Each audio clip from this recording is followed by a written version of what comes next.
મિત્રો, આપણે અગાઉ એસએએફટી સભ્યોને કેવી રીતે એડ કરવા એ વિશે માહિતી જોઈ. હવે આપણે સર્વે કેવી રીતે સબમિટ કરવો એ જોઈશું. જ્યારે તમે સર્વે પર ક્લિક કરશો ત્યારે તમારી શાળાનો યુડાયસ કોડ, સ્કૂલનું નામ, જિલ્લો, તાલુકો, ત્યાર પછી ક્લસ્ટર એ જોવા મળશે. તમને સ્કૂલનો પ્રકાર એ સબમિટ કરવાનો છે. જો સ્કૂલ એ 1 થી 5 ધોરણ હોય તો પ્રાઇમરી, 1 થી 8 ધોરણ કે 6 થી 8 હોય તો અપર પ્રાઇમરી, 9મું અને 10મું ધોરણ હોય તો સેકન્ડરી અને 12મા ધોરણ સુધી હોય તો સિનિયર સેકન્ડરી પ્રકાર સિલેક્ટ કરવાનો છે. જો કોઈ સ્કૂલ એ 1 થી 12 હોય તો એમને સિનિયર સેકન્ડરી એ લેવલ સિલેક્ટ કરવાનું છે. એટલે જે ઉચ્ચતમ ધોરણ હોય એના આધારે સ્કૂલનો પ્રકાર એ નક્કી કરવાનો રહેશે. વિલેજ અથવા વોર્ડ એ તમારા ગામનું નામ કે વોર્ડ હોય તો એનો એરિયા એ એન્ટર કરવાનો છે. સ્કૂલનો પ્રકાર એક જો ગ્રામીણ વિસ્તારમાં હોય તો લોકલ બોડી આવશે. જો સેકન્ડરી હશે અથવા હાયર સેકન્ડરી હશે તો એજ્યુકેશન ડિપાર્ટમેન્ટ આવશે. અથવા મ્યુનિસિપલ એરિયામાં હોય તો મ્યુનિસિપાલિટી બોર્ડ આવશે.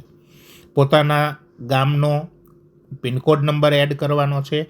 હવે જ્યારે તમે એસએએફટી મેમ્બર ઉપર ક્લિક કરશો ત્યારે તમને એક નામ જોવા મળશે. એ નામને સિલેક્ટ કરવાનું છે. સ્કૂલ યર એટલે સ્કૂલની સ્થાપના ક્યારે થઈ. દાખલા તરીકે આ સ્કૂલની સ્થાપના એ 1952માં થઈ છે. પ્રિન્સિપાલનું નામ લખાયેલું આવી જશે, મોબાઈલ નંબર આવી જશે, સ્કૂલ કયા એરિયામાં છે અને આટલી વિગત ભર્યા પછી સેવ આપવાનું છે. હવે પહેલો પ્રશ્ન આવે છે કે દરેક ઋતુને અનુકૂળ શાળાનું મકાન છે. જો મકાન છે તો યસ લખો, જો મકાન નથી તો ના લખો અને આ પ્રશ્ન લાગુ ન પડતો હોય તો નોટ એપ્લિકેબલ કરવાનું. માનો કે મકાન છે પણ તમને કોઈ ક્વેરી છે કે ચોમાસામાં પાણી પડે છે તો એ ક્વેરી તમે રિમાર્ક્સમાં લખી શકો છો. પછી બીજો પ્રશ્ન, દરેક શિક્ષક માટે એક વર્ગખંડ. તો જો દરેક શિક્ષક દીઠ એક વર્ગખંડ શાળામાં ઉપલબ્ધ છે તો યસ અને નથી તો નો. માનો કે અહીંયા હું નો કરું છું. પછી છે કચેરી માટે રૂમ. જો છે તો યસ કરીએ છીએ, નથી તો ના કરીએ છીએ.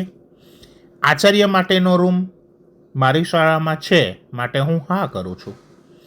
કોઈ પણ પ્રકારની અડચણ વગર પ્રવેશ થઈ શકે તેવી વ્યવસ્થા.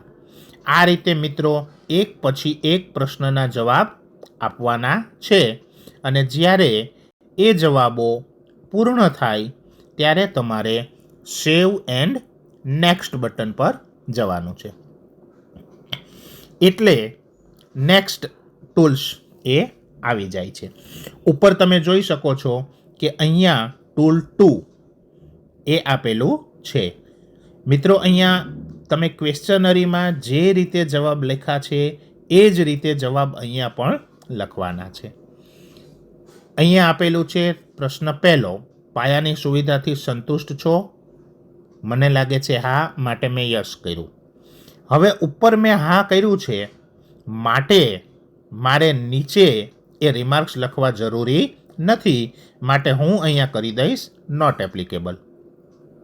શિક્ષકો નિયમિત રીતે શાળાએ આવે છે, મેં યસ કર્યું છે. કોઈ રિમાર્ક્સ લખવો હોય તમારે અહીંયા તો લખી શકો છો. દાખલા તરીકે હું લખું છું કે દરરોજ નિયમિત આવે છે. બરાબર. હવે આ રીતે એક એક પ્રશ્નને આપણે લખતા જવાના છે અને સબમિટ કરવાનું છે. હવે અહીંયા તમે ટૂલ 3 આવી જશે. આ રીતે તમે દરેક પ્રશ્નને અંતે એ માહિતી પૂર્ણ કરશો એટલે જ્યારે છઠ્ઠા ટૂલ પર આવશો ત્યારે એના અંતિમ પ્રશ્નની જવાબ આપશો એટલે તમારી આ કામગીરી પૂર્ણ થશે અને અહીંયા તમારે વિદ્યાર્થીઓની સંખ્યાની માહિતી લખવાની છે. હવે આ વર્ગ 1 એટલે પહેલું ધોરણ છે. એમાં છોકરા કેટલા એટલે એની નોંધણી સ્કૂલના રજિસ્ટ્રેશન પ્રમાણે પહેલા ધોરણમાં વિદ્યાર્થીની સંખ્યા કેટલી છે? દાખલા તરીકે એ સંખ્યા 25 છે. જે દિવસે ઓડિટ થયું એ દિવસે હાજર કેટલા હતા? તો હું લખીશ કે 23. છોકરીઓની સંખ્યા કેટલી છે? 20. હાજર કેટલા હતા? તો એમાં લખશું 18. CWSN દિવ્યાંગ તો 1 નોંધાયેલ છે, હાજર પણ 1 છે, ટ્રાન્સજેન્ડર નોંધાયેલ નથી. આવી રીતે દરેક વર્ગ પ્રમાણે સંખ્યા એ તમારે ઉમેરતું જવાનું છે અને અંતમાં જ્યારે પૂર્ણ થશે ત્યારે સબમિટ સ્ટુડન્ટ ડિટેલ એ કરવાની રહેશે અને તમારો સર્વે પૂર્ણ થશે. સર્વે પૂર્ણ થાય એટલે ડાબી બાજુની સાઈડમાં બટન છે એના ઉપર ક્લિક કરશો અને નીચે લોગઆઉટ છે એના ઉપર લોગ આઉટ કરી દેશો એટલે ફરી પાછા તમે લોગઆઉટ પેજ પર આવી જશો. તો આ રીતે તમે પ્રશ્નાવલીમાં જે રીતે જવાબ આપેલા છે એ પ્રમાણે એક એક પ્રશ્નનો જવાબ આપવાનો રહે છે.